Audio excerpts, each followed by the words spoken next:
Bienvenue sur Africa 24 dans cette nouvelle édition du QG Weekend. Voici les titres de l'actualité. L'opposition congolaise reporte son meeting au 19 novembre. Elle demande une nouvelle fois le départ du pouvoir du président Joseph Kabila à l'expiration de son mandat le 19 décembre 2016. Plan Sénégal émergent et habitat social, 10 000 logements sociaux sont en cours de réalisation au sein du pôle urbain de Diamniadio. La population dénonce en revanche la cherté des maisons en construction. En Guinée, la culture de l'anacarde est en pleine expansion. Les autorités ont décidé d'accompagner les agriculteurs du secteur. L'ambition est ici de diversifier l'économie nationale.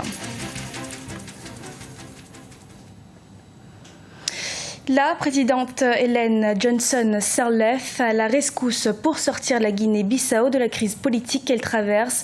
La présidente libérienne est arrivée ce samedi dans le pays pour poursuivre les négociations de paix.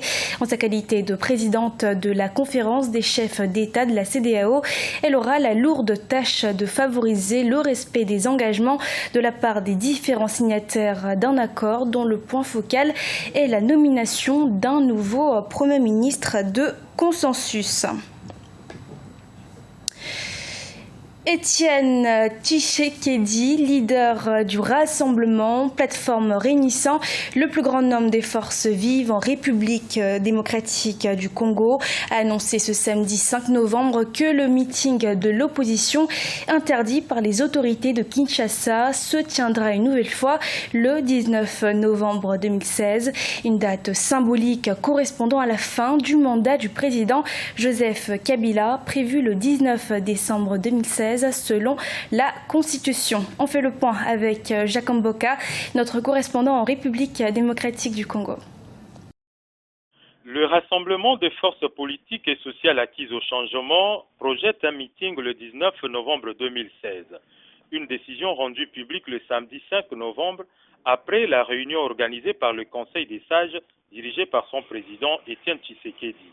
Le Rassemblement de l'opposition qui a prévu la tenue d'un meeting le samedi 5 novembre à Kinshasa a stigmatisé les comportements des forces de l'ordre déployées dans plusieurs coins de la ville, notamment au boulevard Triomphal, où elle a réussi à empêcher le meeting de l'opposition. Pour les rassemblements de l'opposition, le pouvoir est en train de multiplier les actes d'atteinte à la liberté des manifestations garanties par la Constitution.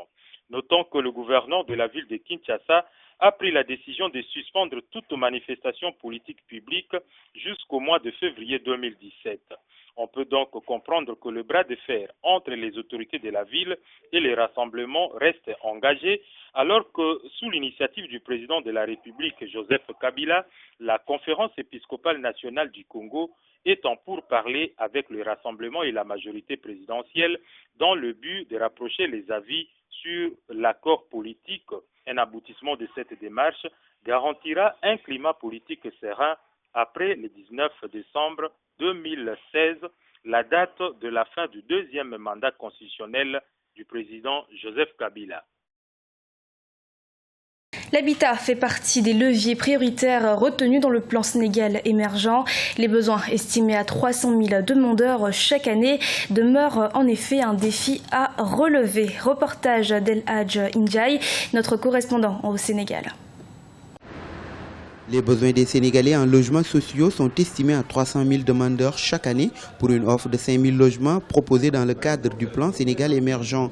Lancé depuis 2014, le PSE ambitionne dans sa composante sociale de relever tous les défis concernant le logement. Ainsi, sur le nouveau pôle urbain de Diamniadio, plusieurs dizaines de projets immobiliers sont en cours d'exécution. À terme, des milliers de logements devraient être construits pour permettre à chaque famille sénégalaise de disposer d'un toit. Donc j'invite nos compatriotes également à s'inscrire massivement dans ces logements, parce que les logements, quand on les construit, c'est pour qu'il y ait des acquéreurs. Nous avons fait une incitation fiscale, donc zéro fiscalité sur l'emprise du pôle Diamniadio. Donc les logements ne tiendront pas tellement compte de la TVA, des taxes, mais ils ne tiendront pas non plus compte de la valeur du foncier. Le gouvernement envisage de construire à Diamniadio 40 000 logements sociaux avec une première tranche de 15 000 logements. Ils seront attribués aux populations moyennant une mensualité à verser pendant 15 à 25 ans. D'ailleurs, ils jugent un peu cher ces logements sociaux qui coûtent entre 12 et 15 millions de francs CFA. Chaque fois, c'est quelque chose que je dis. Donc, aussi, la forme à revoir, c'est le problème des 3F. Donc, c'est au niveau du foncier, du financement et en plus de la fiscalité. Si l'autorité arrivait à résorber ces trois problèmes, essayer de voir comment diminuer ces trois facteurs qui engendrent ce secteur. Donc, on arriverait quand même donc, à avoir des logements, bon, je ne dirais pas beaucoup plus chers, mais un peu moins chers que ce qu'on a actuellement sur Diamniadio.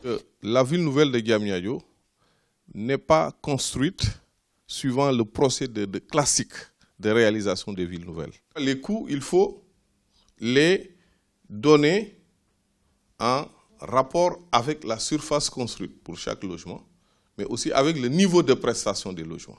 D'après le ministère de l'Urbanisme, la construction de logements est passée de 4 000 unités en 2012 à 10 000 cette année 2016. Elle devrait facilement atteindre les 15 000 logements inscrits dans le plan Sénégal émergent en 2019. En Guinée, les autorités visent une meilleure diversification de l'économie nationale. Pour ce faire, une vaste campagne de valorisation de la culture de l'anacarde a été lancée partout dans le pays. Des semences ont même été offertes aux agriculteurs pour faciliter cette activité. Reportage en Guinée de notre correspondant Emmanuel Milimono. La culture de l'anacarde est rentable selon Cabinet Beriti. Ce jeune fait partie de ceux qui se sont lancés dans cette activité bien avant que l'État n'y décide de la promouvoir. Entreprenant, il a réussi à découvrir le trésor caché de cette plante au fil des années et a peu à peu agrandi sa surface cultivée. L'anacarde lui rapporte des revenus qui lui permettent d'assurer son autonomie financière. C'est presque 5 hectares et demi.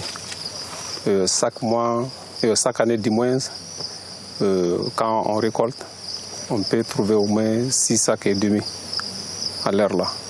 Vraiment quand même, d'abord c'est rentable. Je crois que l'année prochaine, comme le gouvernement commence à mettre les choses en valeur, et je crois bien que ça sera plus profitable encore. Quand on vend, il faut imaginer, 1 kilo, l'année passée c'était 10 000 francs.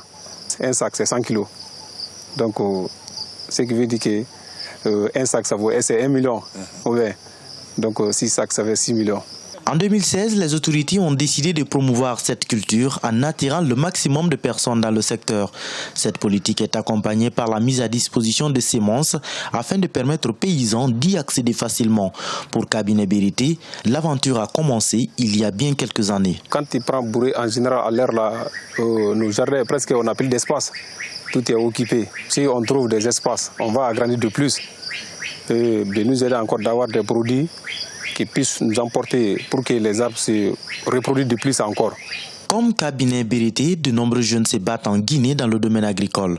Cette activité offre un revenu et une occupation presque à temps plein avec une rentabilité économique assez garantie. Si l'État a décidé de promouvoir l'anacarde, c'est bien pour sa valeur actuelle sur le marché local et international. Cabinet Beriti l'a compris dès le début et en a fait son activité principale. Marrakech au Maroc accueille du 7 au 18 novembre 2016 la 22e conférence de la Convention cadre des Nations Unies sur les changements climatiques. L'Afrique sera à l'honneur lors de cette COP22. Un pavillon Afrique sera dressé à son animation et son animation sera assurée par la Banque africaine de développement, le nouveau partenariat pour le développement de l'Afrique, le NEPAD et la Commission économique des Nations Unies pour l'Afrique. Ce journal a été réalisé par l'ensemble de la rédaction. Nous vous remercions de votre fidélité. Dans un instant, une nouvelle édition de l'actualité sur Africa 24.